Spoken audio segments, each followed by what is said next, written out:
Bienvenue à toutes et à tous, c'est Sébastien Bruno-Durand, le créateur du podcast indépendant Parlons de votre mental. Après une première saison avec 20 épisodes, avec des invités issus d'univers très variés, je repars à la rencontre d'incroyables personnalités qui, je l'espère, vous inspireront dans votre quotidien et viendront booster vos ressources psychologiques pour être performants dans vos réalisations personnelles, professionnelles, sportives et vous aideront à être bien dans vos baskets. Nos invités se livreront cette saison à un portrait chinois, parleront des actualités et projets qui les animent et des qualités mentales qu'ils utilisent depuis des années. Soft skills, confiance en soi, motivation, gestion des émotions, gestion des échecs, ainsi que leur capacité à rebondir pour toujours aller plus haut, plus loin, en étant toujours positif. Excellente écoute à toutes et à tous et découvrons avec plaisir notre invité du jour.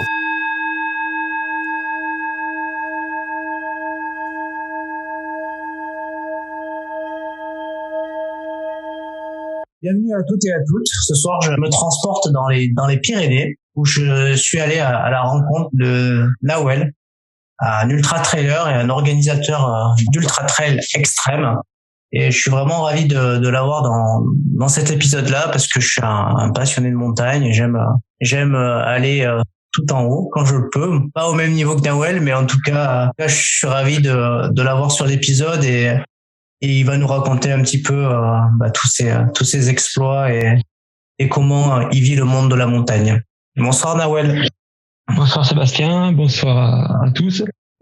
Moi aussi, je suis très heureux de pouvoir échanger avec toi, surtout sur un format que j'apprécie énormément. Je trouve que le podcast, c'est vraiment un super format pour partager des expériences et pour transmettre des messages. Donc, je suis vraiment heureux de pouvoir échanger avec toi. Oh, super Nawel. Alors Nawel, est-ce que tu peux nous parler un peu de toi, te présenter Oui, j'ai 36 ans. Comme tu as dit, je vis dans les Pyrénées, plus précisément en Ariège.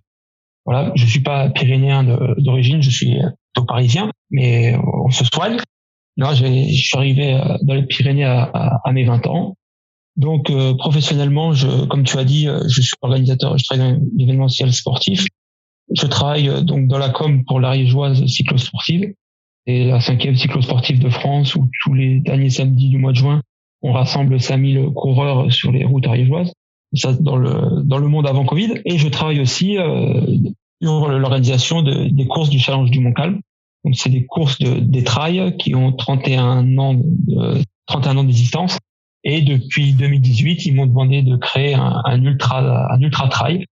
Donc j'ai créé un parcours qui me ressemble et qui est notre vision de la montagne. Ça s'appelle la Pika Pika.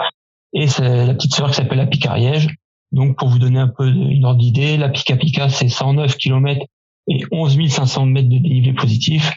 Et la Pika Ariège c'est 70 km et 7000. Donc c'est des formats, c'était pas des ultra trails, c'est plutôt des ultras de montagne. Et c'est un peu aussi ma pratique où je suis athlète plutôt d'ultra de montagne, voire d'ultra endurance plutôt que d'ultra trail. Oui, putain, un sacré palmarès. J'ai regardé un petit peu, quoi. Je veux dire, si tu peux nous en dire un petit peu de mots.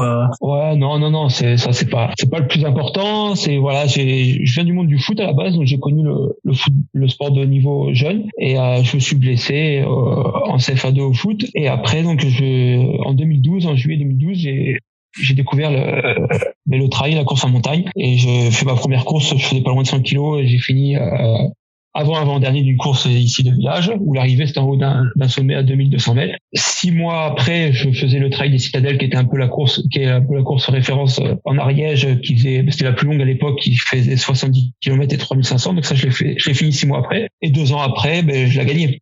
Donc tout a été très vite et voilà. Et il y a un événement en 2016 qui a un peu bouleversé ma manière de voir ma discipline. C'est que depuis juillet 2012, je rêvais d'une course, c'était l'Andorra Ultra Trail avec la Ronda d'Elcim. Donc ça, c'était 170 km et 13 500 mètres de dénivelé. Et en 2016, je l'ai gagné aussi. Donc une fois avoir gagné ça, je me suis dit, là, que faire? Et donc j'ai découvert une autre passion, une montagne plus libre, avec plus d'endurance, moins de balisage, de l'orientation, avec des défis en off ou des courses en binôme sans balisage, voilà, qui sera plus le côté aventureux qui m'a attiré. le côté compétition pure et dure. Alors ce soir, on est là pour, du coup, comme l'indique le titre du podcast, on est là pour parler de ton mental. Mais avant d'aborder cette thématique du mental, j'aimerais te proposer de faire ton portrait chinois en quelques questions, si tu es d'accord. Avec plaisir. Le concept est très simple. Je te pose une question et à cette question, tu nous donnes ta réponse et bien évidemment, tu nous expliques pourquoi. Ok. Alors, si tu devais choisir un objet, lequel tu choisirais et pourquoi? Un objet, un sac à dos ou un vélo. Parce qu'avec ça, on peut voyager au bout du monde. Un sac, on met les affaires, on y va. Et maintenant, nouvelle passion. Comme je travaille pour l'Ariégeoise, mais le virus du vélo m'a pris, mais c'est pas le virus vélo cyclosportif, c'est le virus ultra bike, aventure gravel. Donc avec un vélo aussi, on fait le tour du monde. Donc un sac à dos et un vélo. Si tu étais une couleur, tu choisirais laquelle? De bout en blanc, je te dirais directement bleu parce que depuis jeune, c'était ma couleur préférée, bleu. Mais à l'heure actuelle, je te dirais plutôt gris parce que on a tous un côté noir, un côté blanc, mais je trouve que gris, c'est un peu l'équilibre entre les deux. Et c'est jamais facile d'avoir un équilibre entre deux extrêmes. Donc gris. Si tu devais choisir un livre? Un livre, je suis à côté de moi. Born to Run. Born to Run, clairement. Voilà, c'est l'histoire de trailers qui vont à la rencontre des Mexicains des Raramuri, une tribu qui est très douée en course à pied. Et j'ai la chance aussi, donc à l'avril prochain, si tout va bien, de participer à une course où on sera avec les Indiens Raramuri, où je crois qu'il y a 6 élites et 6 aventuriers. Et on fera la course entre guillemets, on fera une aventure avec les Indiens Raramuri. Donc c'est un peu les Kenyans de l'ultra trail.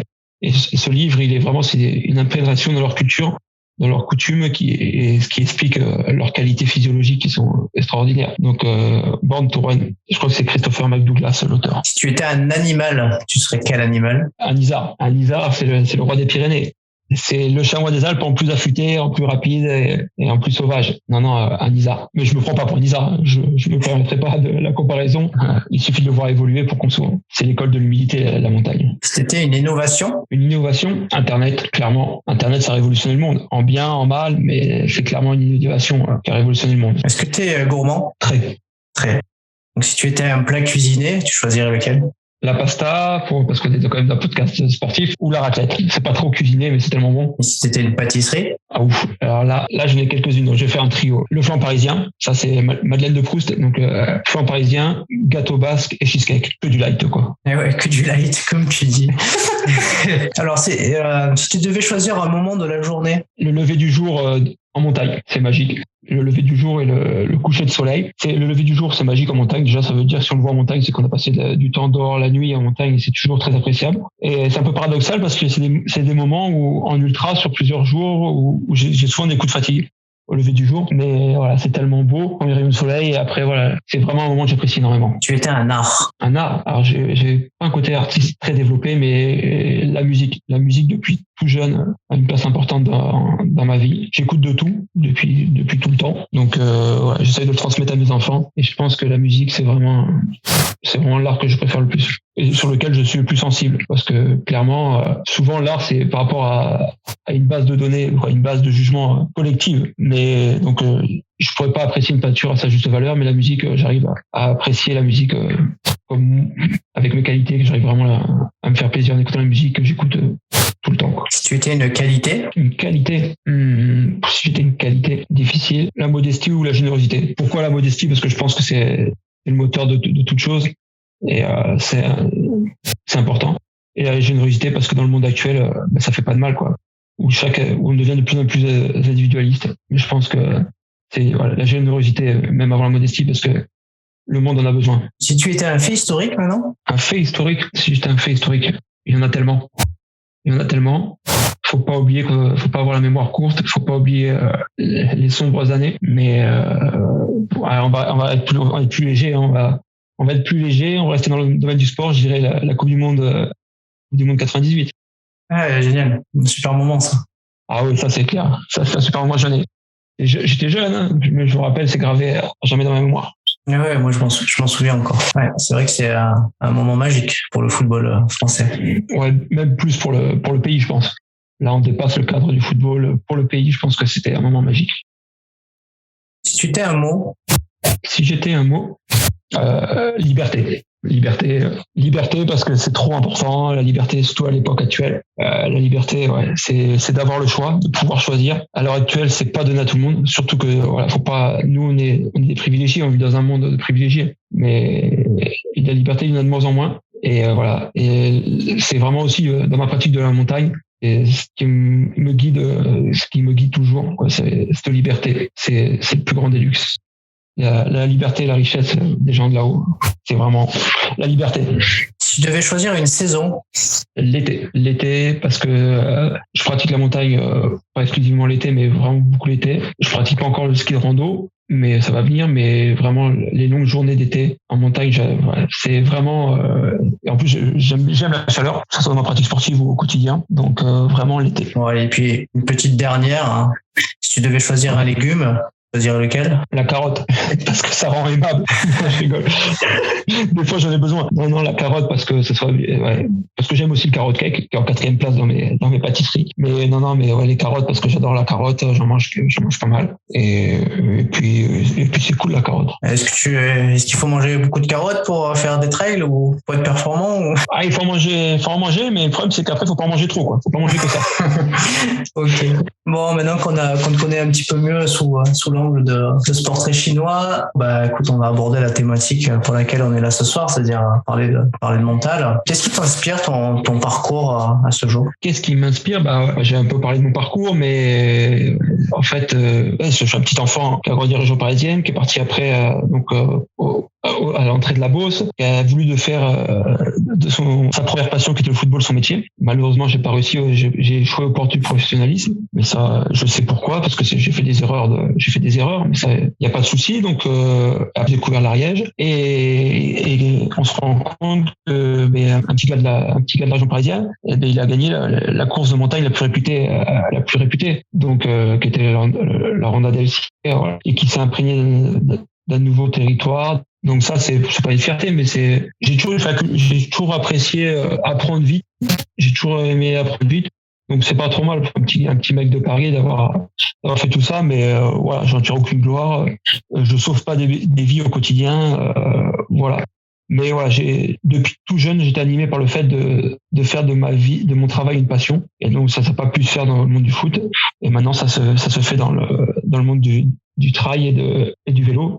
Donc Donc c'est bien d'avoir réussi à faire quelque chose dans ce sens-là, parce que la passion, c'est important. De quoi tu es le plus satisfait? Bon, après, je suis pas du genre à m'auto satisfaire, loin de là, mais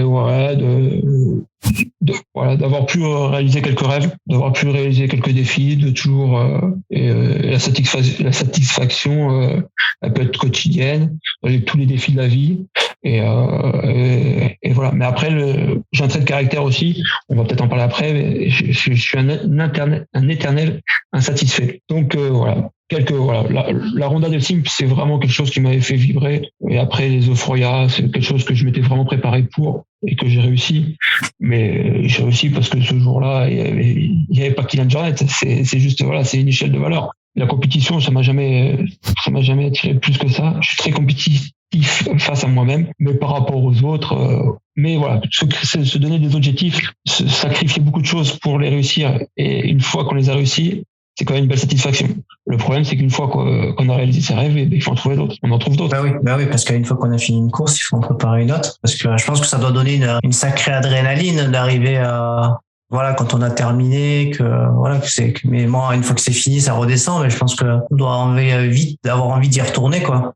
Dès le lendemain. Le jour même, n'importe quel coureur va dire plus jamais.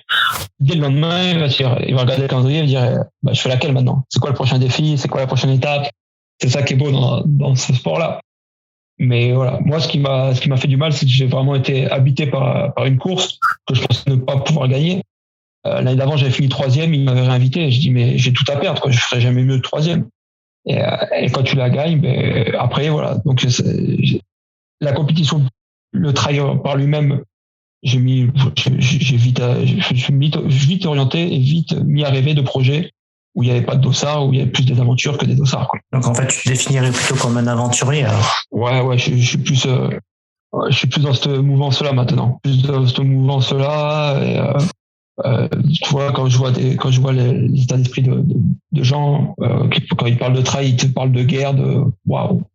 Pour moi, le trail, ça n'a jamais été la guerre, quoi. Au contraire, les mecs qui sont là, ils sont là pour t'aider à te surpasser. Mais moi, j'ai eu la chance de gagner des courses, mais il y a eu des courses où j'ai préféré gagner à deux plutôt que courir tout seul. Les mecs avec qui j'ai fini, c'est-à-dire avec Sébastien Buffard, des grands noms du trail, ou avec Arnaud Lejeune aux Aravis, il me dit mais pourquoi je dis parce que moi je préfère finir à deux, on partage quelque chose, que courir comme un poulet sans tête tout seul là pour essayer de battre un record. Voilà, j'ai toujours préféré partager que dans la performance individuelle pure et simple. Voilà, ça m'a joué des tours. La diagonale, par exemple, à ma deuxième diagonale, on était au 11e, je crois, et on était avec donc 2 Pyrénéens. On a un coureur qui me rattrape et ils étaient dans la même team que avant. Ils connaissaient bien les 2 mecs avec qui j'étais. Et le mec a dit tu finis avec nous? Il a dit non, faut que je fasse un top 10. Et on s'est regardé, j'étais le plus frais. On a dit tu veux faire un top 10? Moi, faire un top 10, je me tape la coquille, quoi. Je préfère finir 3 Pyrénéens, qu'on fasse une belle photo, qu'on passe un bon moment, plutôt que faire un top 10. Ok, tu joues la gagne, ouais, mais tu sois 8e, 9e, 14e, parce qu'on a fini 14e, à part ta mère, ton frère et ta sœur et tes amis, tout le monde s'en tape la coquille, quoi. Donc voilà, c'est une vision qui est très peu partagée mais c'est la mienne. La mienne, et voilà, j'ai toujours préféré partager plutôt que je suis vraiment pas le bon même quand j'étais en Cannes, parce que je le suis moins, même si les records c'est pas pour moi, quoi. C'est clairement pas par rapport au temps. Je préfère partager, c'est tellement important le partage et l'échange. Donc voilà, c'est ma vision. Oui, c'est des belles valeurs, hein, le partage, l'échange, ça reste des belles valeurs. Et puis après, c'est vrai que courir ensemble, finir ensemble, c'est porteur de plein de belles choses. Quand je suis arrivé dans le monde du trail par rapport au monde du foot, parce que le monde du foot, je me suis laissé en 2010, et après j'ai coaché au niveau les jeunes, en 17 nationaux, en 14 du 15 élite. Et en fait, ce que je dis, c'est que je suis arrivé du sport collectif le plus individuel possible, le foot, au sport individuel le plus collectif, le trail. Enfin, l'ultra trail, parce que le trail, maintenant, ça change aussi. Il y a de plus en plus de comportements individualistes. Donc, l'esprit trail, ça fait longtemps qu'il est un peu en PLS. Mais franchement, quand j'ai arrivé dans le monde du trail, ça m'a fait un bien fou, parce que c'est un sport individuel, mais c'est tellement collectif, et c'est tellement des valeurs de solidarité. Après, je pense que c'est l'effort physique qui crée ces valeurs-là, et la montagne. Parce que à partir du moment où on est dans un univers un peu hostile, que ce soit au niveau physiologique ou au niveau terrain, mais de suite, l'être humain, il devient solidaire. Si je te dis rendre possible l'impossible, est-ce que ça te fait écho? Clairement, mais il faut se donner les moyens. C'est énormément de sacrifices. Parce que dans la vie, il n'y a pas de hasard. Et tout ce qu'on a, il faut aller le chercher. Donc, il faut vraiment s'en donner les moyens. Et pour ça, il faut être animé de passion, de détermination. Mais il faut pas se donner de limites, parce que les limites, c'est celles qu'on se donne, c'est celles que la télé nous donne, parce qu'il y a un point sociétal qui est vachement important. Et celle aussi de nos emplois du temps, de nos vies de famille, mais pas se donner de limites. Et on croit vraiment en quelque chose, on croit en soi et on se donne les moyens d'objectifs qui nous semblent pas à notre portée, mais qui peuvent l'être. Et avec tout ça, on peut réussir à les réussir. Alors on va aborder la partie mentale. C'est quoi le mental pour toi? Comment tu le définirais? Moi, je le définirais, c'est la capacité d'une personne à surmonter les difficultés, à trouver des ressources pour passer outre les défaillances et pouvoir continuer à avancer malgré toutes les difficultés. Alors, est-ce que toi, tu as une préparation mentale quand t'es en phase préparatoire pour un ultra trail ou pour un autre défi? Pas du tout. Non, du tout. Déjà, j'ai pas de préparation physique. Déjà, parce que moi, en fait, j'ai toujours fait ça par pur plaisir. Je me suis tapé assez de séances de fractionné quand j'étais jeune au foot. Donc, à partir du moment où j'ai fait du trail, je me suis dit, tu vas faire ta sauce toi-même. Parce que j'ai un B1 foot, mais voilà. Et donc, j'avais une base de préparation physique avec l'expérience que j'avais aussi, mais je voulais pas faire de fractionné, Donc, j'ai toujours jamais fait de fractionné. J'ai toujours couru à ma guise, parce que et comme ça, si je me trompais, c'était de ma faute. Donc, l'aspect mental, c'est quelque chose que j'ai pas du tout travaillé. J'avais eu une expérience dans le monde du foot d'un préparateur mental, voilà. Mais c'est pas quelque chose sur lequel j'étais pas des optiques de performance pure, comme l'aspect l'aspect physiologique, mais j'avais pas de coach ou j'avais pas de préparation spécifique. Je faisais un peu sur les acquis. Et parce que quand tu es imprégné du sport de haut niveau depuis mes 13 ans, tu as beaucoup de ressorts psychologiques qui se mettent en marche tout seul, quoi. Et des ressorts physiologiques, comme t'allais dire aussi, quoi. Ouais, clairement, et physiologique aussi. C'est l'absus révélateur. Mais c'est vraiment ça, quoi. C'est que moi, depuis que j'ai 13 ans, mon corps a l'habitude de faire du sport tous les jours, quoi. Donc ça, il l'a imprégné. Et après, depuis que j'ai 16 ans, le sport de haut niveau m'a appris à être sous pression. Donc, surtout que j'étais gardien de but. Et donc, c'est un rôle où il y a énormément de pression. Donc, depuis très jeune, voilà, j'ai grandi dans ce contexte.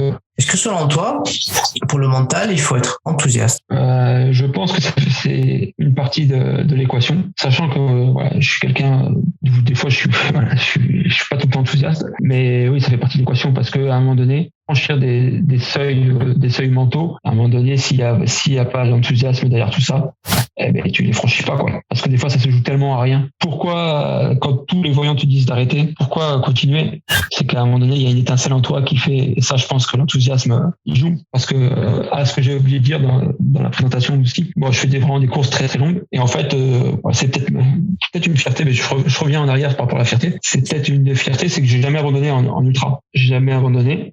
Et je prends un dossard, je le ramène à l'arrivée. Et j'ai eu des expériences, vraiment difficiles au Tour de Géant. Clairement, au bout de 50 km, j'étais bien, je commençais à avoir des signaux, mais j'étais deuxième ou troisième, voilà, j'étais dans le groupe de tête. Et au bout du 80e kilomètre, j'avais tendinite qui s'est mise. Un TFL, 2 TFL, et j'ai fini. Donc, il me restait 240 kilomètres pour dire, je rends pas mon dossard, quoi. Donc, voilà. Et après, là, c'était pour la première fois de ma vie, j'ai eu, mais parce que dans le mental aussi, c'est savoir identifier ses failles. Et là, j'ai eu un moment donné, au col, j'ai appelé ma femme, je dis, là, je crois que il me reste 240 kilomètres juste pour dire, je vais pas abandonner. Là, ça va être compliqué, quoi.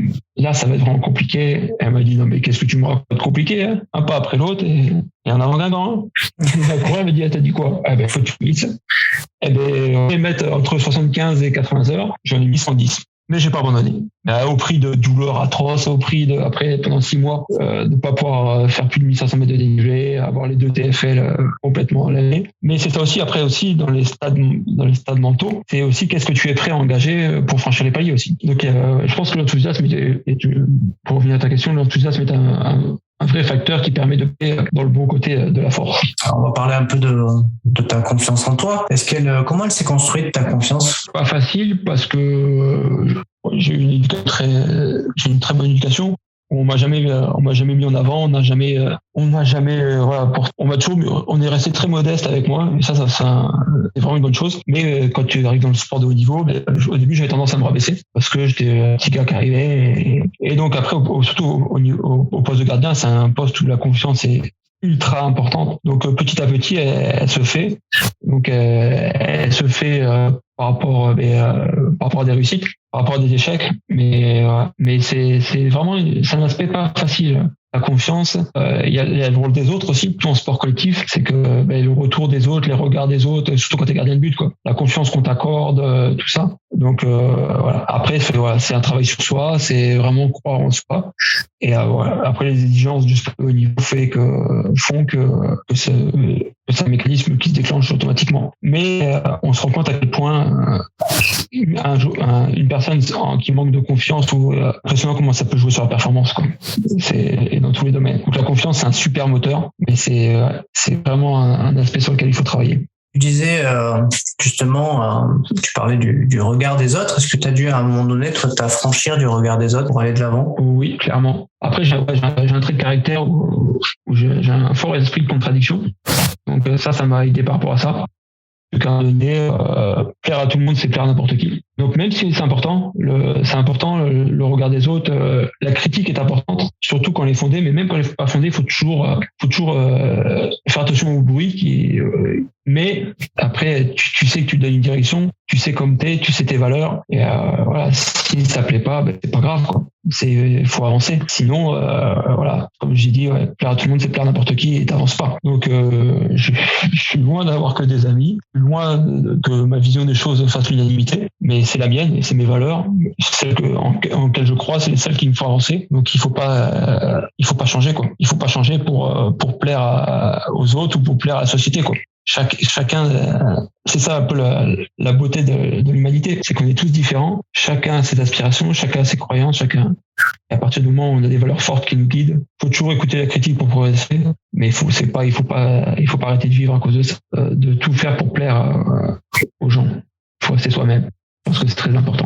T'es quelqu'un de foncièrement positif, hein. On avait discuté un petit peu avant le podcast. Comment tu fais toi pour rester positif au quotidien, malgré les difficultés, malgré toujours aller de l'avant? C'est pas facile. C'est vraiment pas facile parce que j'ai un côté positif, mais j'ai un côté aussi très négatif, où d'éternel insatisfait, et c'est pas facile. Mon épouse qui partage mon quotidien pour lui dire que je râle souvent, je suis un éternel insatisfait. Donc voilà. Et après, c'est que en tant qu'éternel insatisfait, ça permet de faire des belles choses, de toujours se remettre en question, de toujours essayer d'avancer. Et après, l'aspect positif, c'est, je pense que ma pratique de la montagne me permet pas mal de choses. C'est que elle me rend compte à quel point la vie est précieuse et à quel point il faut profiter maintenant. Parce que c'est pas le jour où ça va se terminer qu'il faudra se dire ah si j'avais su.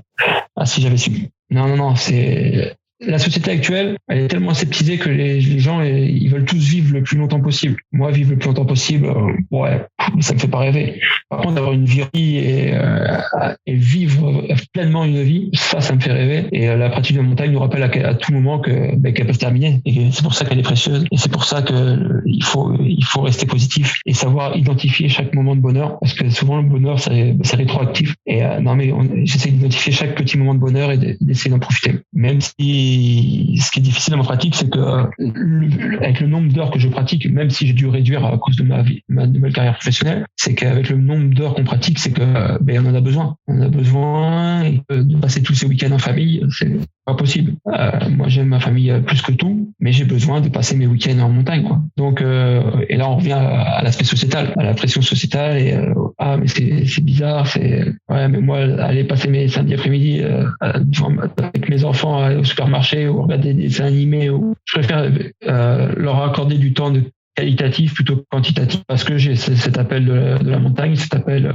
d'endurance, et après c'est clairement une addiction, hein. Faut pas aller la face. Une addiction positive dans la société, mais c'est une addiction, et donc même si j'en fais moins, et ça m'arrive que des fois je suis chez moi et ça me manque, quoi. Donc c'est pas facile de rester toujours positif. On va parler de motivation. Est-ce que tu as des trucs pour te motiver? Je pense que déjà c'est la cohérence du fait, déjà. Intrinsèquement, si tu fais quelque chose qui te fait rêver et quelque chose dans lequel tu crois et qui t'anime, la motivation va venir de suite. Quand je suis revenu dans le foot amateur, donc de mes 21 ans à mes 26 ans, j'ai continué à jouer parce que c'était favorable, mais je me demandais qu'est-ce que je foutais là, quoi, sur le terrain. Donc je jouais parce que on m'avait trouvé un job, parce que ça me rendait les fins de mois, mais la motivation était vraiment pas crête parce que ce que je faisais, ça m'intéressait pas, quoi. Et c'est pour ça que dès que je me suis blessé, je suis orienté vers autre chose. Je pense que la motivation va de pair avec la cohérence de pourquoi on fait et qu'est-ce qui nous anime. Est-ce que tu penses qu'il faut avoir un plan pour réussir? Je pense que pour avoir une performance optimale, oui. Si tu veux vraiment performer au plus haut niveau international, je pense que c'est important.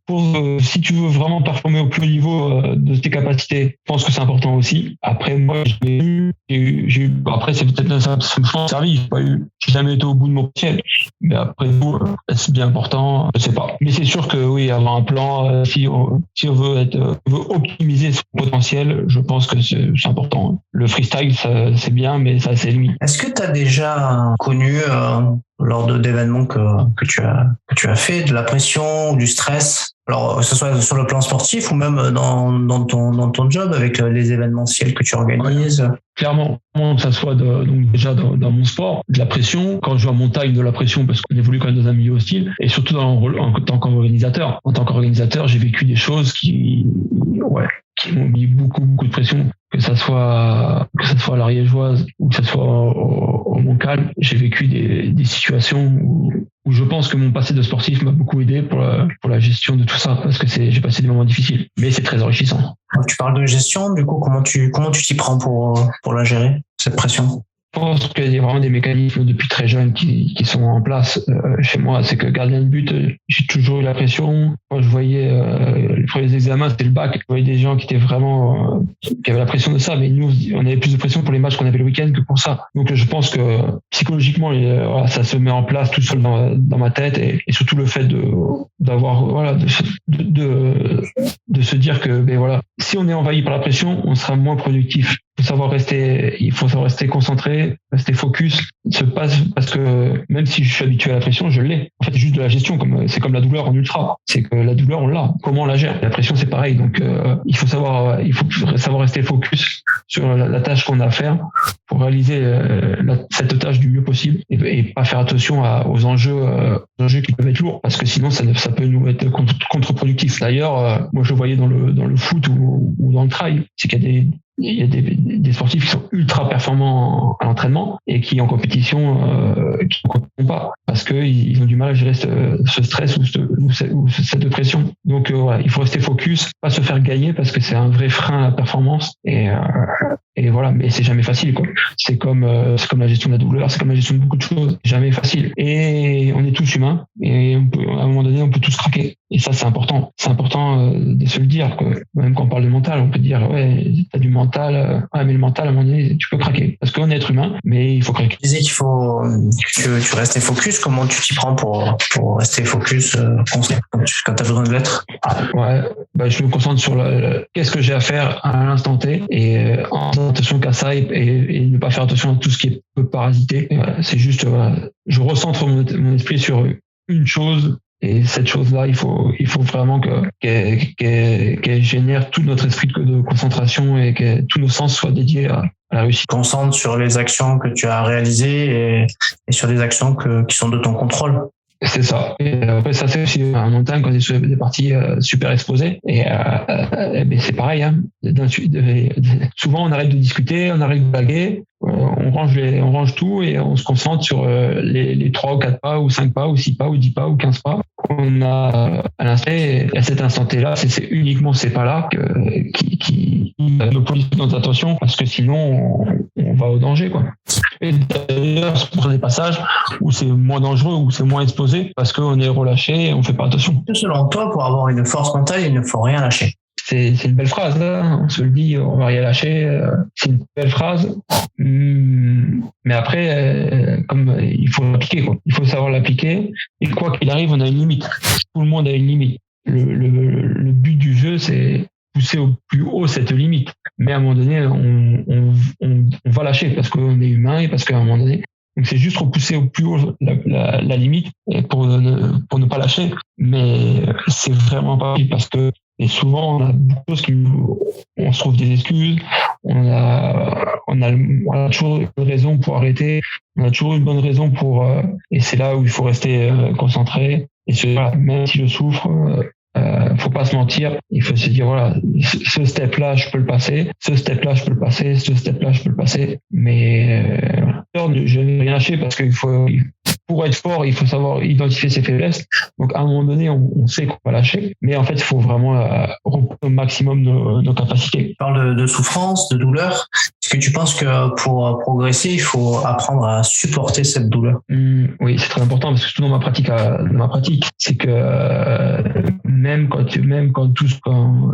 tu pars pour 50 heures, 60 heures, 70 heures, 100 heures de montagne ou de vélo ou autre, tu sais qu'à un moment donné, tu vas souffrir. Et si tu te vois la face, tu te dis qu'aujourd'hui, tout va bien se passer, et que dès qu'il y a un grain de sable dans la machine, et tout déraille. En fait, moi, ma pratique, c'est de savoir gérer les défaillances, parce que quoi qu'il arrive, la douleur fait partie du jeu, et c'est ça qui te fait.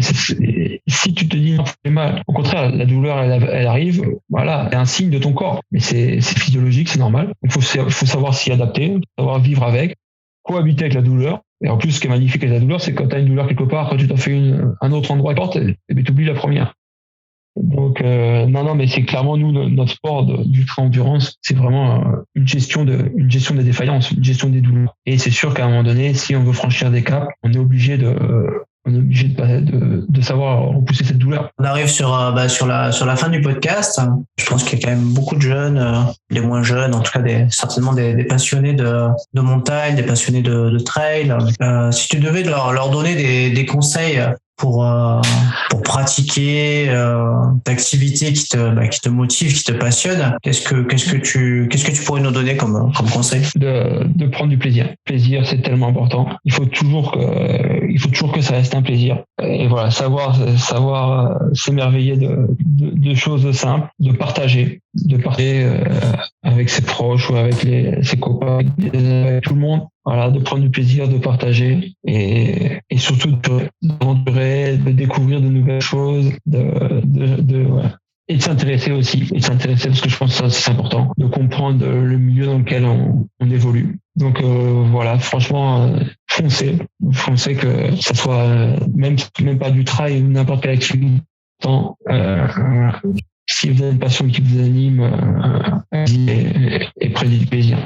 C'est important. Et sur le côté matériel, moi qui suis un petit peu novice dans le trail, j'aime beaucoup courir et j'aime bien pratiquer en tout cas la course en montagne. J'aime bien quand ça grimpe, les dénivelés. Bon, après je suis pas à ton niveau du tout. Là, je viens de découvrir une petite box là qui se fait, ça s'appelle My Trail Box. C'est une jeune société qui propose dans une box des articles de marques françaises de bonne constitution, tu vois, pour les passionnés de trail. Une boîte très sympa, jeune et dynamique qui fait aussi de l'éco-durabilité, quoi, fait qui éco-citoyenne. Et je sais que toi tu travailles aussi avec des marques locales. Qu'est-ce que tu utilises comme produit pour Ouais, j'aime beaucoup le miel. Et en fait, je l'achète depuis parce que mes débuts, depuis 2015, d'être ambassadeur tonique, c'est même plus qu'ambassadeur, c'est devenu des amis, quoi. Benoît et Vincent, les cofondateurs, c'est une famille. Et, en fait, ils font des produits à base de miel, et c'est local, c'est des bons sucres, il n'y a pas de sirop de glucose, et ça, c'est important. Et, donc, voilà, j'utilise Meltonic, tout ce qui est nutrition, c'est à base de miel. J'ai la chance aussi d'avoir Sri Lanka qui m'aide beaucoup. J'utilise des semelles aussi Rainwing, voilà. Et ça, c'est super important. Ça aide beaucoup. Après, c'est les partenariats, c'est important. Quand tu as un partenariat avec une marque, c'est mon avis à moi. Et c'est de vraiment croire aux valeurs de la marque. Ça, c'est super important. Partager ces valeurs-là, parce que sinon, je sais pas. Derrière, tu creuses un peu, tu vois que c'est que de la façade. Le message n'est pas optimal. Et pour en venir au box, c'est bien, parce que l'entrepreneuriat, c'est vraiment pas facile. C'est que les jeunes se lancent, et surtout des valeurs fortes comme celle-ci. Donc voilà. Et ça, c'est des valeurs que moi je partage avec mes partenaires qui me suivent depuis des années. Et ça, c'est super intéressant, parce que par exemple là, je suis resté pendant 5 ou 6 avec mon team Craft Salmi, et je leur avais annoncé que comme j'avais repris mes études pour le job, on sait que j'allais faire une année pour faire de compétition. Et le team manager me dit, mais avec les valeurs et tout ça, mais si tu crois pas, nous on te garde. Et là je dis, là t'as réussi quelque chose, quoi. Donc voilà.